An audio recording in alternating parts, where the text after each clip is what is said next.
pengertian kurikulum 2013. Namun saya akan menjelaskan dahulu apa itu kurikulum. Berdasarkan Undang-Undang Nomor 20 Tahun 2003 Pasal 1 Ayat 19, kurikulum adalah seperangkat rencana dan pengaturan mengenai tujuan, isi, dan bahan pelajaran, serta cara yang digunakan sebagai pedoman penyelenggaraan kegiatan pembelajaran untuk mencapai tujuan pendidikan tertentu. Fungsi dari kurikulum ini yaitu sebagai pedoman dalam proses belajar mengajar. Sedangkan tujuan kurikulum yaitu untuk memberikan arahan tentang apa yang harus dicapai oleh peserta didik. Komponen yang ada dalam kurikulum yaitu metode, strategi, dan model pembelajaran. Nah, itulah yang dimaksud dengan kurikulum. Selanjutnya, apa itu kurikulum 2013? Kurikulum 2013 adalah kurikulum berbasis kompetensi dan karakter yang diterapkan oleh pemerintah untuk meningkatkan kualitas pendidikan di Indonesia. Kurikulum ini merupakan penyempurna dari kurikulum sebelumnya, yaitu kurikulum tingkatan satuan pendidikan atau KTSP. Tujuan dari kurikulum 2013 ini yaitu yang pertama untuk membangun karakter siswa seperti moral, etika, dan kepemimpinan, serta mengembangkan keseimbangan antara pengembangan sikap, spiritual, dan sosial. Yang kedua yaitu mendorong penggunaan teknologi dalam proses pembelajaran. Yang ketiga, meningkatkan kemampuan matematika dan menekankan pada pembelajaran yang lebih aktif, kreatif, dan menyenangkan. Metode yang digunakan dalam pembelajaran kurikulum 2013 ini yaitu menggunakan mata pelajaran terpadu, pendekatan saintifik, serta penilaian autentik. Pendidikan karakter menjadi fokus utama dalam kurikulum 2013. Fokus pada pembentukan karakter ini yaitu melalui pendidikan agama dan moral. Selain itu, kurikulum 2013 juga menekankan pengembangan karakter positif pada peserta didik. Karakteristik dari kurikulum 2013 yang pertama itu kurikulum yang berbasis kompetensi, di mana pada kurikulum ini menekankan pada pengembangan kompetensi peserta didik baik kognitif, afektif, maupun psikomotor. Hal ini bertujuan untuk memberikan bekal pengetahuan, keterampilan, dan sikap yang relevansi dengan kehidupan sehari-hari dan tuntutan untuk dunia kerja. Yang kedua yaitu pembelajaran tematik dan kontekstual.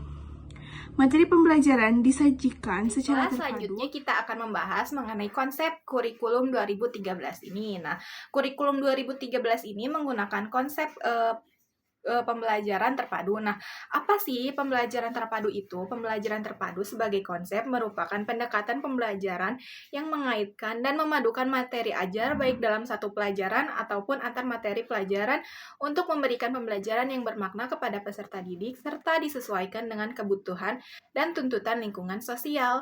Pembelajaran terpadu diyakini sebagai cara pengemasan pembelajaran yang dirancang oleh guru untuk memberikan pengaruh terhadap kebermaknaan pengalaman belajar peserta didik. Proses pembelajaran terpadu menjadi proses pembelajaran secara lebih efektif dengan menciptakan kesempatan bagi peserta didik untuk membangun konsep yang saling berkaitan, sehingga peserta didik diajak untuk memahami masalah yang kompleks di lingkungan terdekatnya dengan pandangan yang utuh. Nah, jika lebih diuraikan lagi mengenai konsep dari kurikulum 2013 ini, seperti yang teman-teman lihat di layar, ada diuraikan menjadi 6 bagian.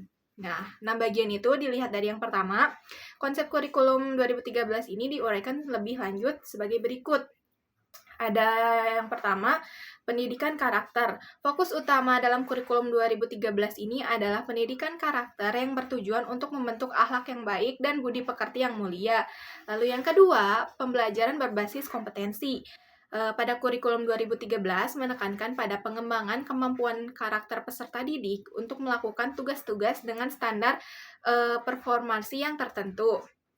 Lalu yang ketiga, ada pengembangan keseimbangan kompetensi. Kurikulum 2013 menekankan pada peningkatan keseimbangan antara kompetensi, sikap, keterampilan, dan juga pengetahuan. Lalu yang keempat ada prinsip perubahan kurikulum. Kurikulum 2013 menerapkan prinsip relevansi, fleksibilitas, kontinuitas, efektivitas, dan efensitas. Lalu yang kelima, pembelajaran yang berlangsung di berbagai tempat. Jadi pada kurikulum di 2013 ini itu pembelajaran tidak hanya dilakukan di dalam kelas saja. Pembelajaran kurikulum 2013 ini dapat berlangsung di rumah, di sekolah, dan di masyarakat. Lalu yang terakhir, ada pengakuan atas perbedaan individu. Kurikulum 2013 mengakui perbedaan individu dan latar belakang budaya dari setiap masing-masing peserta didik. Baiklah, sebelumnya kita sudah membahas mengenai konsep dari kurikulum 2013. Seperti yang sudah teman-teman tonton sebelumnya, konsep kurikulum 2013 menggunakan pembelajaran terpadu. Lalu apa bedanya kurikulum 2013 dengan kurikulum sebelumnya? Seperti yang teman-teman lihat di layar, perbedaan kurikulum 2013 dengan kurikulum sebelumnya bisa dilihat dari 4 aspek berikut. Yang pertama dilihat dari tujuan umum. Kurikulum 2013 ini lebih berfokus pada kemampuan akademik siswa secara umum, sedangkan di kurikulum sebelum-sebelumnya lebih menekankan pada aspek pengetahuan, sehingga di kurikulum 2013 ini siswa tidak hanya pandai dalam hal kognitif saja, tetapi juga dalam aspek psikomotorik dan juga afektif. Lalu yang kedua ada pendekatan dalam pembelajaran. Pada kurikulum 2013, pendekatan yang digunakan dalam pembelajaran adalah pendekatan saintifik untuk semua mata pelajaran. Sedangkan kurikulum sebelumnya menggunakan pendekatan yang berbeda. Pendekatan saintifik ini diimplementasikan dalam bentuk kegiatan pembelajaran yang di dalamnya memuat pengalaman belajar dalam bentuk kegiatan mengamati, menanya, mengumpulkan informasi, atau mencoba, kegiatan mengamati dan menanya, menalar, dan mengkomunikasikan.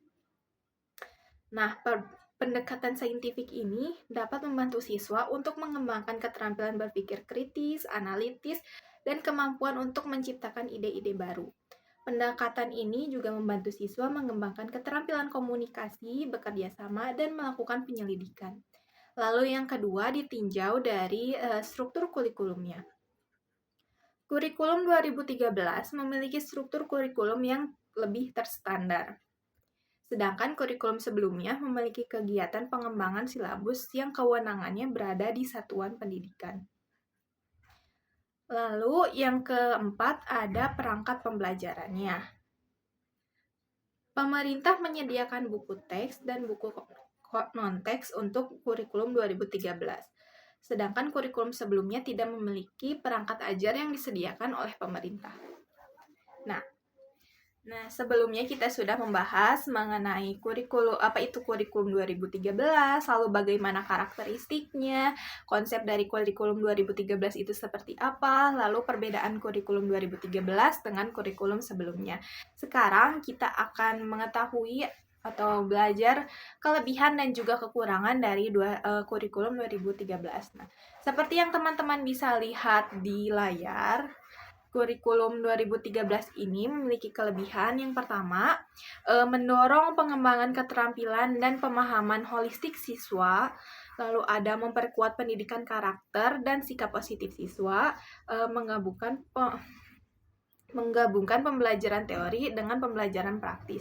Jadi siswa ini tidak hanya paham teorinya saja, tetapi juga dipraktikkan yang dinilai melalui aspek psikomotorik.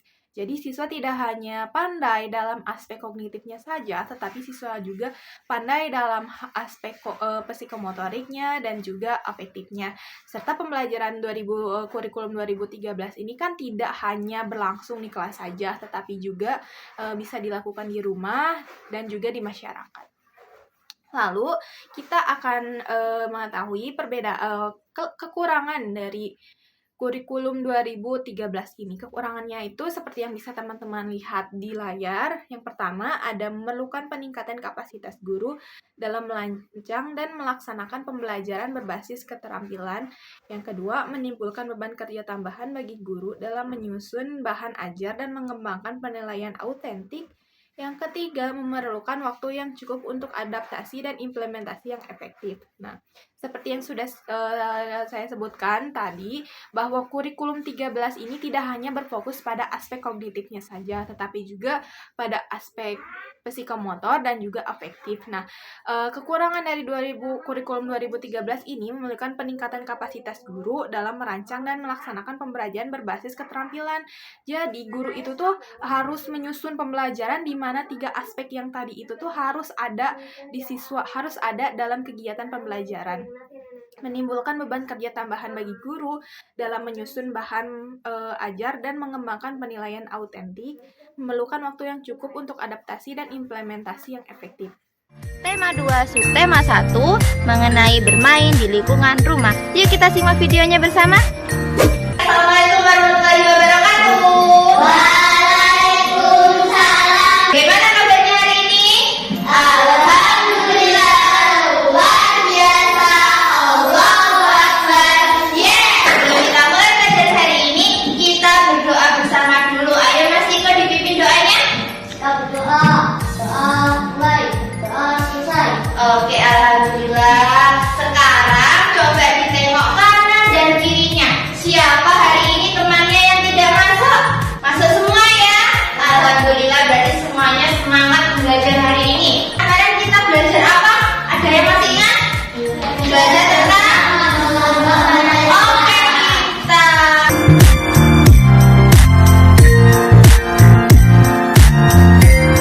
Hari ini kita akan belajar tentang tema 2, subtema 1, bermain di lingkungan rumah. Guru mau menyampaikan tujuan pembelajaran hari ini. Apa saja sih yang akan dipelajari pada hari ini? Yang pertama, dengan mengamati contoh dan bimbingan guru, siswa dapat menyatakan kalimat matematika yang berkaitan dengan perkalian dengan benar.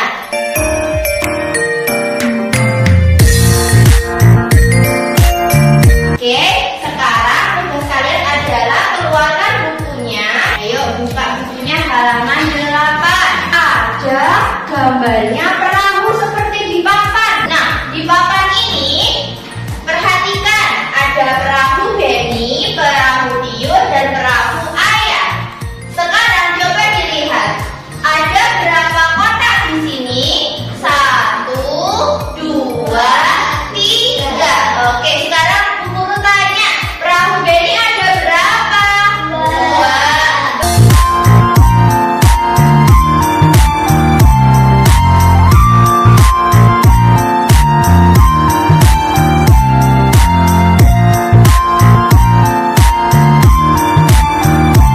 Tiga dikali 2 ada berapa ini? 6. Sudah bisa ya? Bisa. Oke, sekarang kalau sudah bisa, Bu Guru mau kalian mengerjakan lembar kerja yang sudah Bu Guru siapkan. Ayo dikerjakan. Sudah selesai semua ya? Oke, Bu Guru ambil. Oke, pekerjaan kalian setelah Bu Guru lihat sudah betul semua, berarti kalian sudah bisa tuliskan perkalian seperti yang ada di papan. Tepuk tangan dulu. Untuk pembelajaran yang kedua, kalian coba lihat di depan sudah Bu Guru siapkan baskom berisi air dan juga ada perahu kertas seperti perahunya Denny, Tio, dan perahunya A. Ya, oke. Sekarang tugas kalian adalah coba buat masing-masing satu perahu kertas dari kertas yang sudah Bu Guru berikan. Ayo, coba sudah selesai semua? Sudah ada masukkan kaca. Oke, pinter. Tepuk tangan dulu. Sekarang lanjut dibuka bukunya halaman 6. Di situ ada teks judulnya bermain perahu kertas.